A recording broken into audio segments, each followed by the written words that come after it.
بات کھوجنے کی نہیں ہوتی، تلاش کرنے سے کوئی نہ کوئی سرا ہاتھ آ ہی جاتا ہے۔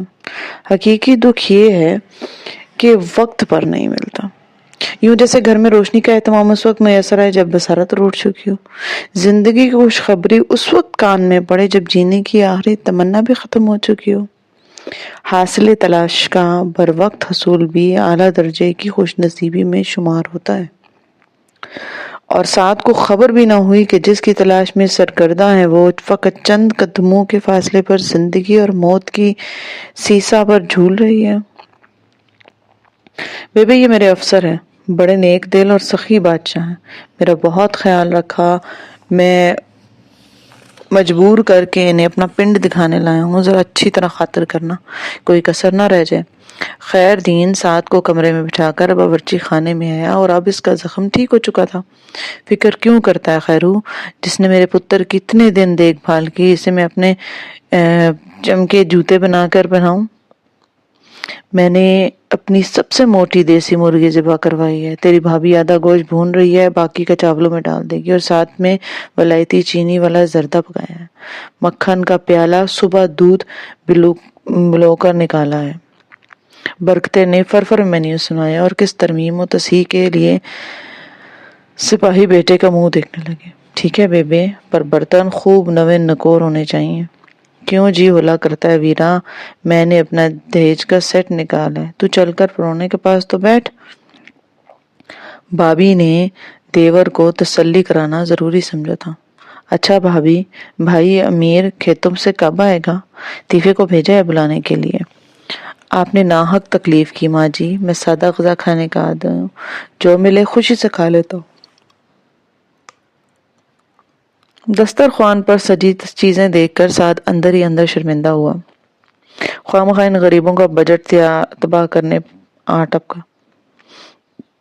وہ جانتا تھا کہ گاؤں والے بھلے سے کسی سے ادھار مانگ کر مہمان کی خاطر کرے، لیکن سادہ دال روٹی پٹر خانہ ان کے دین ایمان کے خلاف ہے، اور مہمان ان کے لیے واقعی خدا کی رحمت ہوتا ہے۔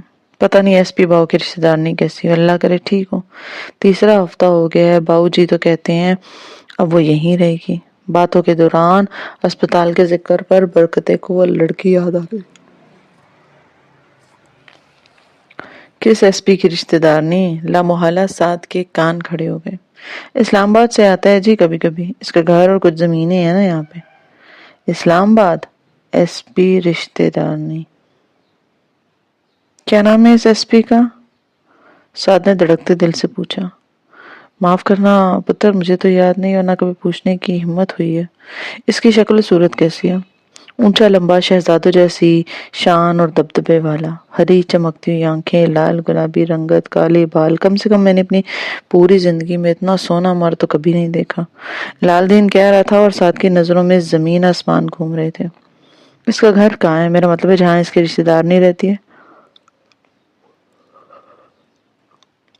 او جی وہ تو سخت بیمار ہے، اسے شہر کے کسی اسپتال میں داخل کرانے لے گئے ہیں ایس پی باؤ۔ وہ بے چینی سے اٹھ کھڑا ہوا۔ اسپتال کا نام یاد ہے تمہیں؟ نہیں میجر صاحب۔ لال دین اس کی بےقراری دیکھ کر بھونچکا گیا۔ اچھا ماں جی، میں اس وقت جلدی میں ہوں، پھر آؤں گا۔ وہ بمشکل رسمی شکریہ ادا کر کے جیپ میں بیٹھا اور نورووال کی طرف تمام اسپتال چھان مارے، چھوٹا بڑا کلینک ہر۔ شام گئے ذہن میں خیال آیا وہاں تو دیکھا ہی نہیں جہاں لانس نائک کو ایڈمٹ کروایا تھا۔ اس کے ساتھ ہی اسے ڈاکٹر فاروق کے وہ الفاظ یاد آئے، یار میں سچ مچ کا گدھا ہوں۔ وہ تیز قدموں سے ڈاکٹر فاروق کو ڈھونڈتا ان کے ڈپارٹمنٹ تک آیا۔ وہ اسے دوبارہ سامنے پا کر حیرت انگیز تھے۔ سعد نے کم سے کم لفظوں میں اپنا مدعا بیان کیا۔ جی ہاں، اسلام آباد سے تعلق رکھنے والے مسٹر آفریدی کی وائف ہمارے یہاں ایڈمٹ ہے، ان کے بارے میں تو میں آپ سے اس دن بات کر رہا تھا۔ اقرار سنتے ہی سعد کی جان میں جان آئی۔ وہ ہمارے ہمسائے میں رہتے تھے، ان کی فیملی سے ہمارا قریبی تعلق ہے۔ کیا میں انہیں دیکھ سکتا ہوں؟ کیا کریں گے دیکھ کر؟ خیر آئیے میرے ساتھ۔ کیا ان کی طبیعت بہت زیادہ خراب ہے؟ بظاہر تو نہیں، لیکن اندر سے وہ خالی ہو چکی ہیں۔ ان کی تھنکنگ پاور، ان کی میموری میں ایسوسیشن نہیں ہو پا رہی۔ شاید مانوس چہرے یا عزیز رشتہ داروں سے مل کر ذہن میں کوئی تصویر پرنٹ ہو سکے۔ اس وقت تو انجیکشن کے زیر اثر ہیں اور سو رہی ہے۔ وہ اسے اشارہ کرتے ہوئے کمرے میں داخل ہوئے. سفید بیڈ پر سرخ کمبل سرتا پاؤں لپیٹا ہوا تھا. ڈاکٹر فروخ نے کمبل سرکایا. سعد نے اسے دیکھا اور پھر خواہش کی کہ کبھی وہ اسے نہ دیکھے. ارشین کے نام پر بے جان ہڈیوں کا ایک پنجر بستر پر پڑا تھا. سرسوں جیسی پیلی رنگت، اندر کو دھسی آنکھیں، نحیف جسم، زندہ لاشا جو اپنے دفنائے جانے کا منتظر ہو. وہ آنکھوں میں چمکتے آنسوؤں کو چھپانے کے لیے تیزی سے بستر کے قریب آ بیٹھا اور اس کا ناتواں ہاتھ تھام کر آنکھوں سے لگایا. یہ تم نہیں ہو ارشی. شاید میری آنکھوں کا دھوکا، مگر نہیں. تمہاری خوشبو تمہارے ہونے کا پتہ دے رہی ہے. کس نے پہنچایا ہے تمہیں موت کے ہاتھ؟ بولو. وہ کتنی ہی دیر خود کلامی کرتا رہا. امبرین کی ذہنی اور جسمانی کیفیت میں کسی قدر تبدیلی کے لیے دادا جان نے بابا جان کو مشورہ دیا کہ وہ اسے دوبارہ کالج جانے کی اجازت دیں، ورنہ گھر میں دیواروں سے سر پھوڑ کر پاگل ہو جائے گی. بابا جان نے اجازت تو دے دی اور یوں وہ تقریباً 1 ماہ 10 دن کے بعد دوبارہ کالج جانے لگے. بہت زیادہ عرصے کی غیر حاضری بہرحال نہیں تھی، سو ٹیچرز نے سخت سست کہنے کے بعد کلاس میں بیٹھنے کی پرمیشن دے دی. فاریہ اس کی واپسی پر خوش تھی. اسے دوبارہ کمپنی مل گئی تھی. امبرین نے فی الحال اسے ارشین کی شادی اور اپنے اوپر گزرنے والی ٹریجڈی کے متعلق نہیں بتایا تھا، کیونکہ یہ بی بی جان کی ہدایت تھی. لوگوں میں دکھ پٹھول کر خواہ چرچا نہ کرنا، زبان بند اور آنکھیں کھلی رکھنا. عدنان نے گاڑی چلانا سیکھ لی تھی. بابا جان نے امبرین کو پک اینڈ ڈراپ کرنے کے لیے اسی کی ڈیوٹی لگائی تھی. وہ گیٹ پر کھڑی فاریہ سے باتیں کری تھی جب اس نے نینی کے چھوٹے بیٹے سفیان کو دیکھا. وہ سفید ہائی ایس سے پشت لگائے، دونوں بازو سینے پر لپیٹے، غالباً نینی کے انتظار میں گیٹ کی طرف منہ اٹھا کر کھڑا تھا. سیاہ جینز اور سفید پل اوور میں اس کا سمارٹ اور وجیح سراپا نمایاں ہو رہا تھا. اچانک سفیان کی نظر امبرین کی طرف اٹھی. پہلے اس کی براؤن آنکھوں میں حیرت اور بے یقینی امڑی اور پھر شوق اور دلچسپی کی کیفیت جھلکنے لگی. وہ ایک طویل عرصے کے بعد اس کو دیکھ رہا تھا. اسے امبرین کی گھبرائی اور بھولی بھالی صورت بہت اچھی لگی تھی جب وہ نینی کے ہمراہ سے گھر چھوڑنے گیا تھا. یار ڈرائیور آ گیا، اوکے بائے. فاریہ اپنی گاڑی کا مخصوص ہارن پہچانتے ہی عجلت میں روانہ ہو گئی تھی. دونوں گیٹ کے باہر درخت کی چھاؤں میں کھڑی تھی. سفیان دائیں طرف گاڑی کھڑی کیے محض چند قدموں کے فاصلے پر کھڑا تھا. السلام علیکم. کیسی ہیں آپ امبرین؟ پہچانا مجھے؟ وہ محتاط نظروں سے ادھر ادھر دیکھتا ہوا باہر اس کے سامنے آ گیا. جی. اس نے گھبرائے ہوئے انداز میں سر پہ کھسکتا دوپٹہ جمایا. پلیز آپ پزل نہ ہو. میں یہ پوچھنا چاہتا تھا کہ ارشین آپ کالج کیوں نہیں آ رہی؟ نینی بتا رہی تھیں کہ انہیں بتائے بغیر طویل غیر حاضری پر معطل کر دیا گیا ہے. کیا وہ بیمار ہیں؟ خدا نخواستہ یا شہر سے باہر گئی ہیں؟ امبرین کی رگ رگ میں آگ بھڑکنے لگی. یہ تو وہ سعد اور بی بی جان کی گفتگو خفیہ طور پر سن کر جان ہی چکی تھی کہ ایس پی مہران نے گھر والوں سے چھپ کر شادی کی. اسے شہر میں نہیں رکھا. سعد اس دن ایس پی کے گھر سے واپس لوٹا تھا اور شاید انتقاماً سفیان کو بھی بتا دیتی، لیکن اس کے لہجے کی تشویش محسوس کر کے ارادہ بدل لیا. یہ ٹھہرے. ارشین آپی کے ازلی شدائی خبر ہوئی تو سب سے پہلے انہوں نے ان کو سر آنکھوں پر بٹھا لینا ہے. یہ سکھ بھی کیوں دوں میں آپی کو؟ ان کی شادی ہو گئی ہے، میاں کے ساتھ کراچی میں ہوتی ہے. اچھا کمال ہے، اطلاع بھی نہیں دی. وہ آدھا خوش اور آدھا بددل ہوا. خیر آپ سنائیں، ٹھیک تو ہیں؟ میں نے کبھی پہلے آپ کو گیٹ پر نہیں دیکھا. پہلے میں کالج بس پر آتی تھی. پچھلے گیٹ سے امبرین نے نظر جھکا کر مدھم لہجے میں کہا. نہ جانے کیوں اسے سفیان کی توجہ، اس کی نظر اور اس کی موجودگی اچھی لگنے لگی تھی. آج کل میں ہی نینی کو پک اینڈ ڈراپ کر رہا ہوں. ایم ایس سی آنرز کے پیپر کے بعد فراغت ہے نا؟ سفیان نے غیر محسوس طریقے سے اپنے بارے میں انفارمیشن فراہم کی. پھر وہ ایک دوسرے کو دیکھتے رہے. کبھی موقع پا کر سلام دعا بھی ہو جاتی تھی۔ سفیان نے عام چھوٹے لڑکوں کی طرح کبھی پارکنگ یا ہوٹل میں اس سے ملاقات کی فرمائش نہیں کی۔ اس کی گفتگو میں بھی کسی قسم کی فلم بازی ڈائیلاگ سے پاک تھی۔ بہت سنجیدگی اور اپنائیت سے خیر خبر پوچھ کر وہ اپنی راہ ہو لیتا۔ امرین ٹھکرائے جانے کی ذلت سہنے کے بعد ایک دم ملنے والی قدرتی قدردانی سے بہل گئی تھی، اور اب وہ کس قدر اعتماد اور بے تکلفی سے اس سے بات کر لیتے تھے، جبکہ سفیان بہت عزت بہت احترام کے ساتھ اس سے بات کرتا تھا۔ ہاں، جب کبھی وہ ارشین کے بارے میں کوئی بات کرتا یا چھیڑتا تو امرین کا پارا چڑھنے لگتا۔ میں کون ہوں، کہاں ہوں، سیاہی کی اس پھیلتی ہوئی چادر میں گہری مانوس نقش نظر کیوں نہیں آ رہا؟ میرے ہاتھ پاؤں گردن کو کس نے شکنجے میں جکڑا ہوا ہے؟ میں خود کو محسوس کرنا چاہتی ہوں، اس تاریک منظر کی دھند ہٹا کر پرچھائیوں اور ہیولوں کو واضح دیکھنا چاہتا ہوں۔ کوئی مجھے اس اندھیری قبر سے باہر کیوں نہیں نکالتا ہے؟ مجھے آواز کیوں نہیں دیکھتا ہے؟ لیکن یہ کون ہے؟ کس چیز کی آہٹ ہے؟ ارشین، میری طرف دیکھو، مجھے پہچانو، مجھ سے بات کرو یار، میں سعد ہوں، سعدی۔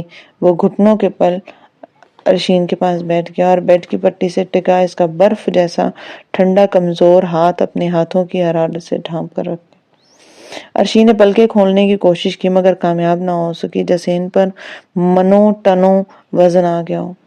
پلکوں کا یہ ارتعاش بہرحال حوصلہ افزا تھا۔ ڈاکٹر فروخ کے اشارے پر اس نے دوبارہ اسے مخاطب کیا۔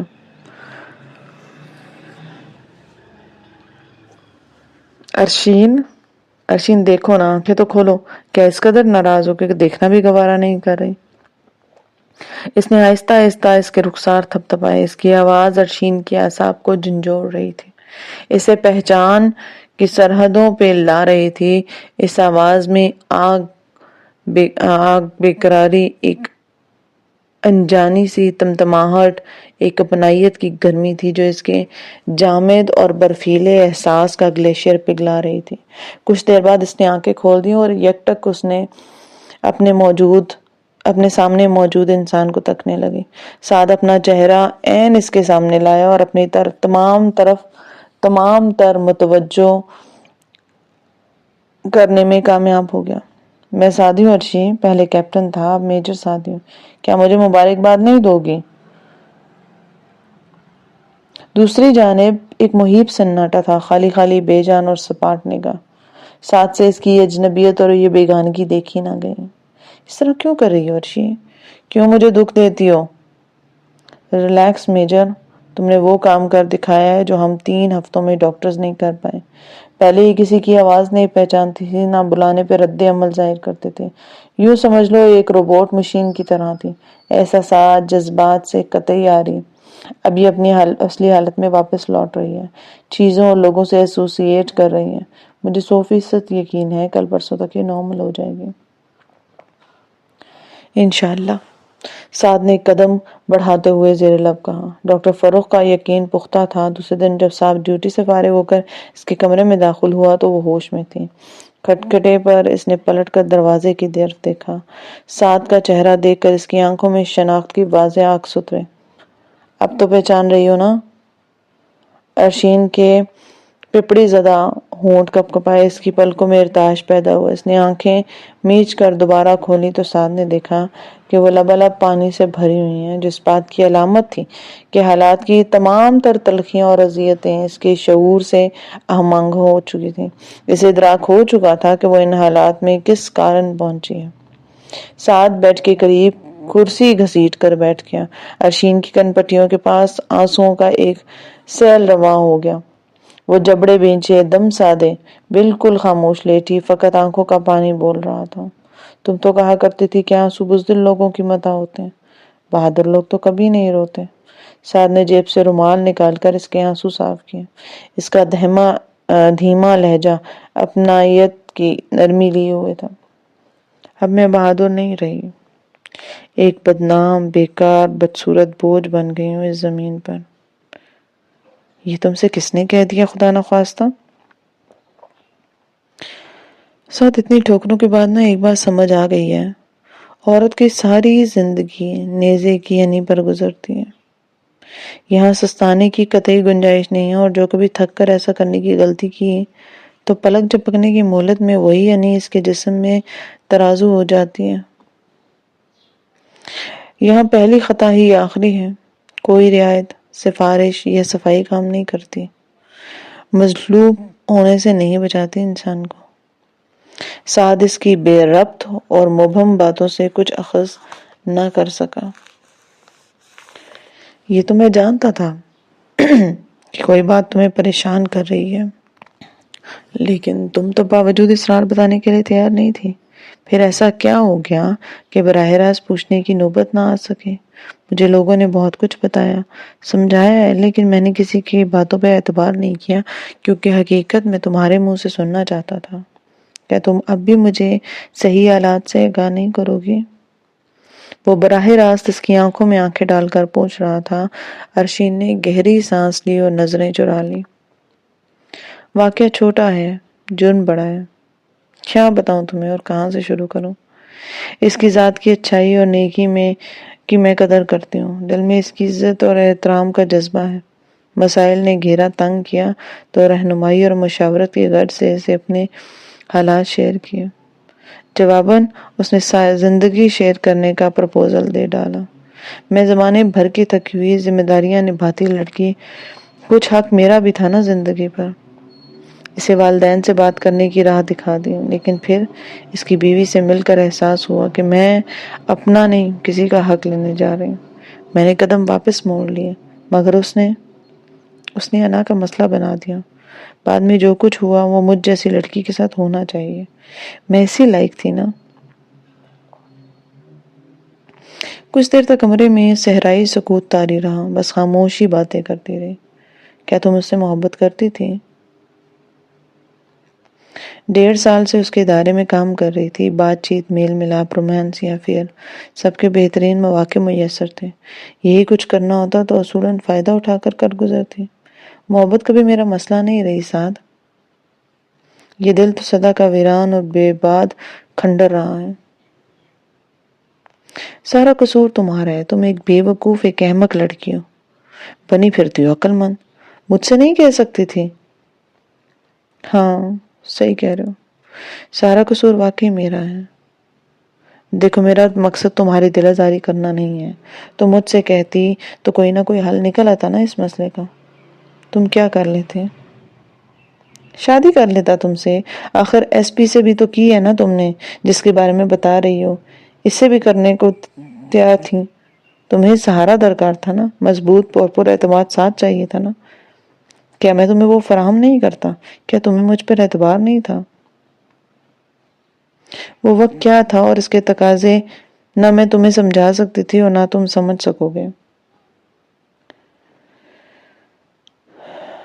شادی میری منزل نہیں تھی سعد، مجھ پہ بہت سی ذمہ داریاں تھیں۔ وہ تو بس ایک تھکن آلود لمحہ تھا جس میں پروفیسر سے رجوع کیا، اور اگر وہ لمحہ یوں ہی گزر جاتا اور سب کچھ کبھی نہ ہوتا، بلکہ وہ سیاہ نقطے کی طرح آ کر ٹھہر گیا، اور ایسا ٹھہرا کہ اس کی تھکن میری پوری زندگی پر محیط ہوگی۔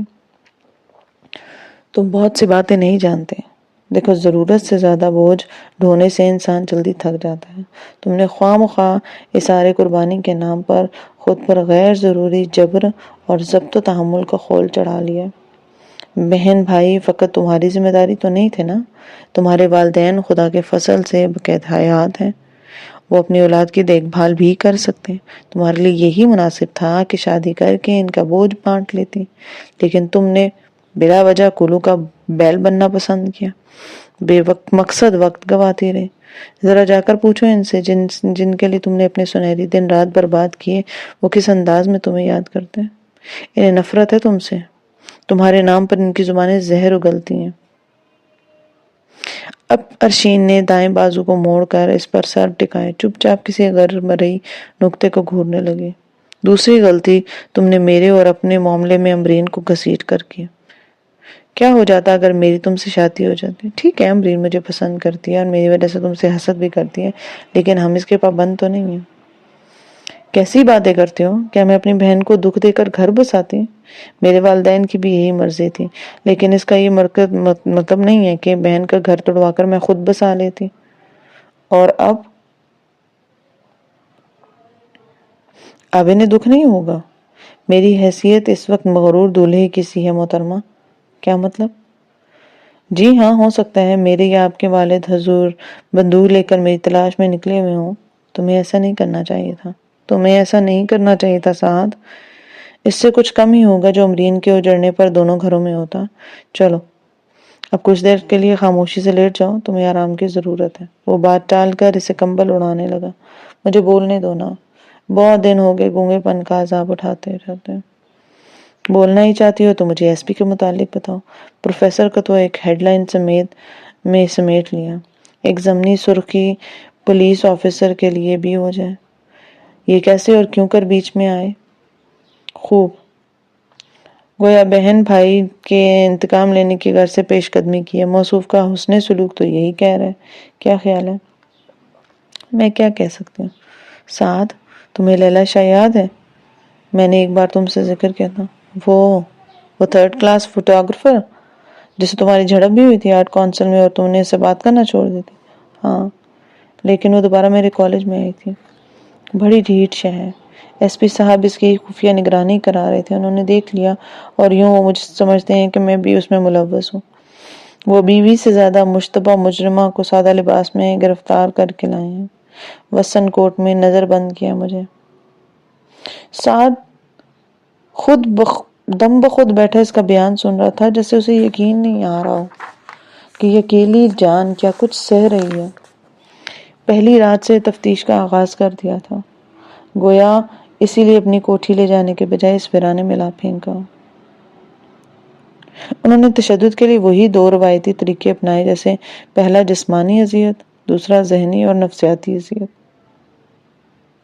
سعد کا چہرہ سرخ ہو گیا تھا۔ وہ چاہتے ہیں کہ میں دونوں باتوں کی قبول کر لوں، ایک تو یہ کہ میں برے کردار کی لڑکیوں، اور دوسرا یہ کہ لوگوں کے گھر اجاڑ کر مردوں کو بے وقوف بناتی، اور ایک یہ کہ میرا تعلق جرائم پیشہ افراد سے ہے۔ میں ان کی معاونت کر کے حب الوطنی کی چادر کو داغدار کر رہی ہوں، اور تم جانتے ہو نا، پولیس والے اپنے مفروضوں کو منوانے کے لیے ہر انتہا سے گزر جاتے ہیں۔ بس کرو ارشین، مجھے اس معذب درندے کے کارنامے سننے کا کوئی شوق نہیں ہے۔ تم ٹھیک ہو جاؤ تو میرے ساتھ چلنا۔ وہ تمہیں نہیں بسانا چاہتا تو نہ صحیح نا، تم کیوں اس کے انتقام کی بھیڑ چڑھ رہی ہو؟ نہیں سعد، دوبارہ ایسا کبھی مت کرنا۔ یہ سزا میرے والدین نے میرے لیے منتخب کی ہے۔ میں نے زندگی میں بہت ساری غلطیاں کی ہیں، جانے کس کس کا دل دکھایا ہے۔ بھگتنے تو اب مجھے یہ سب عذاب، شاید اسی طرح کفارہ ہو جائے۔ تم پاگل ہو گئی ہو۔ تم نے سنا ہوگا نا، سونا آگ میں تپ کر کندن بن جاتا ہے۔ حالات کی بھٹی میں جھلس کر شاید میرے کردار کی کالک بھی نکھر جائے۔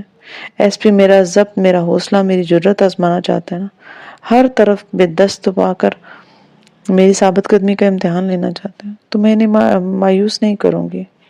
تم تیر آزماؤ، ہم جگر آزمائیں گے۔ پھر اس نے بازو ہٹا کر سعد کی طرف دیکھا۔ تم کل سے یہاں مت آنا سعد۔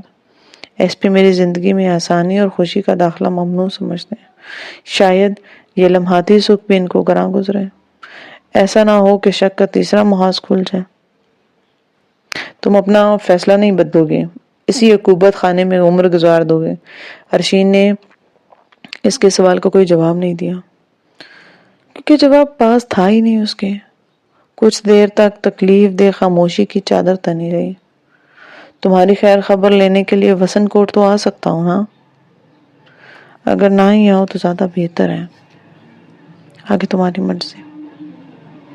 اچھا، خدا حافظ۔ وہ ایک شکستہ سی نگاہ ڈالنے کے بعد تھکے تھکے قدموں سے باہر نکل گیا۔ ارشین کی نظریں اپنی ہتھیلی پر جمی ہوئی تھی۔ امید کرتی ہوں آج کی ایپیسوڈ آپ کو اچھی لگی ہوگی۔ ایپیسوڈ اچھی لگتی ہے تو do like, share, comment and subscribe to my YouTube channel. ملتے نیکسٹ ایپیسوڈ میں، تب تک اپنا ڈھیر سارا خیال رکھیے۔ اللہ حافظ۔